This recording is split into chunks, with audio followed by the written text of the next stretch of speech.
से जाकर के उन्होंने मुलाकात की। उसके बाद जब इनकी आखिरी रसूमात अदा की गई, यानी पानसे की और नरेश राज कुंडवार की, तो उसमें भी बीजेपी, आरएसएस, शिवसेना और विश्व हिंदू परिषद बजरंग दल के मेंबरों ने शिरकत की, जिससे बात कंफर्म हो गई कि ये सारे लोग भी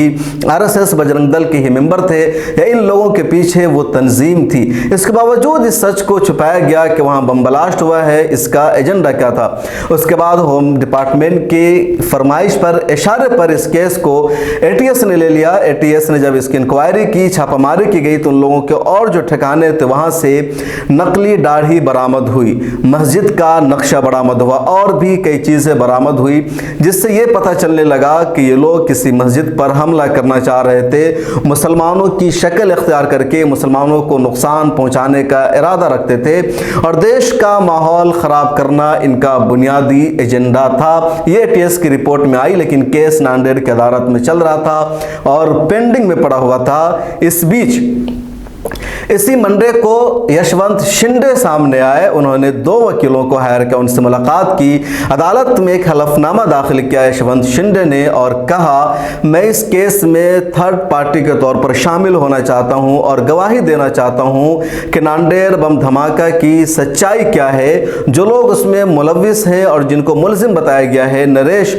राज कुंडवार और पानसे, इनकी सच्चाई क्या है, इनके पीछे कौन लोग हैं, किसके लिए काम करते थे, मैं अच्छी तरह से वाकिफ हूं और मैं गवाही देना चाहता हूं। उसके बाद उन्होंने एक वीडियो बनाई, 2-2.5 मिनट की वीडियो है जो मराठी जुबान में है, सोशल मीडिया पर वायरल हो रही है। उस वीडियो में यशवंत शिंदे यही कहते हैं कि 1999 के बाद ही आरएसएस, बजरंग दल, विश्व हिंदू परिषद के लोगों को बम बनाने की ट्रेनिंग दी जा रही थी। मणिपुर में और देश के कई हिस्सों में बम बनाने की ट्रेनिंग दी गई, बम बनाना सिखाया गया, यहाँ भी बम बनाना सिखाया जा रहा था। उसके बाद इंद्रेश और कई सारे लोग जो आरएसएस के लीडर हैं, उन्होंने मुझसे कहा कि तुमको ये जिम्मेदारी संभालनी है, यानी यशवंत शिंदे को,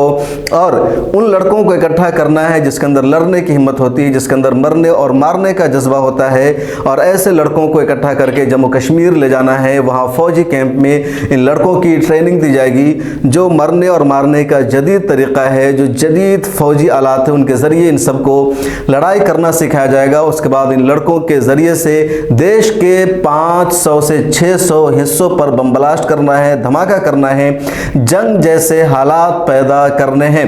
उनका कहना है कि 2004 में ही इस मंसूबे को अमली जामा पहनाना था, लेकिन किसी वजह से टाल दिया गया। उसके बाद साल 2006 में बम विस्फोट हो गया नांदेड़ में ही और इन दोनों की मौत हो गई और दरअसल यहाँ बम बनाए जा रहे थे। यशवंत शिंदे ने इस वीडियो में खुलासा किया है। यह अलग बात है कि जो राइट विंग मीडिया है या जिसको गोदी मीडिया कह सकते हैं, इतनी बड़ी खबर इस मीडिया से गायब है, वहाँ इस सच को नहीं दिखाया जा रहा है।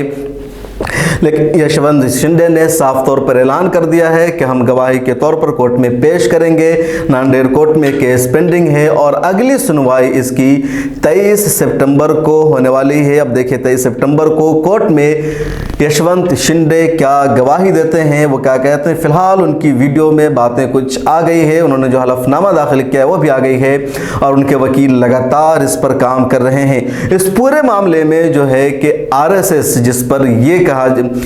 इस पूरे मामले को अगर इस तरह देखें या बजरंग दल के बारे में देखें तो आरएसएस, बजरंग दल ये जैसी तंजीमें जो बार बार कहती हैं कि हम हिंदुस्तान को एक राष्ट्र बनाना चाहते हैं, यूनाइट करना चाहते हैं, इसका विकास और तरक्की चाहते हैं, इस तंजीम का ये दूसरा चेहरा सामने आया है कि जिसने हिंदुस्तान में दहशतगर्दाना हमलों की प्लानिंग की, जिसने देश में अलग अलग जगहों पर माहौल ख़राब करने की साजिश रची, जिसने देश के अलग अलग हिस्सों में बम ब्लास्ट करने की तैयारी की, नौजवानों को फौज के ज़रिए से ट्रेनिंग देने के बाद की, बम बनाना सिखाया गया और बम बनाते हुए भी उसके लोग मारे गए, जिसको शुरू में छुपाने की कोशिश की गई और ये कहा गया कि वो लोग पटाखा फोड़ रहे थे इसके लिए मर गए, लेकिन सच्चाई है कि वहाँ जिंदा बम था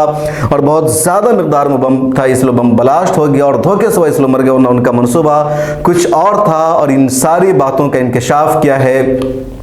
यशवंत शिंदे ने, जो आरएसएस के एक्टिव मेंबर, प्रचारक रहे हैं और कौमी सतह के लीडर वो माने जाते रहे हैं, यशवंत शिंदे, उन्होंने इंकशाफ किया है आरएसएस की तरफ से या बजरंग दल इस जैसी तंजीमों की तरफ से अभी तक ऑफिशियल इस बारे में कोई स्टैंड या कोई रद्द अमल सामने नहीं आया है। इस मसले पर हमारी अपडेट लगातार जारी रहेगी, हम आपको बताते रहेंगे कि आगे इस केस में क्या होता है। मिलत टाइम्स के साथ आप बने रहिए, सोशल मीडिया के तमाम अकाउंट्स पर हमें फॉलो कीजिए। मिलत टाइम्स को आपकी ज़रूरत है, हमारी आप माली मदद करें।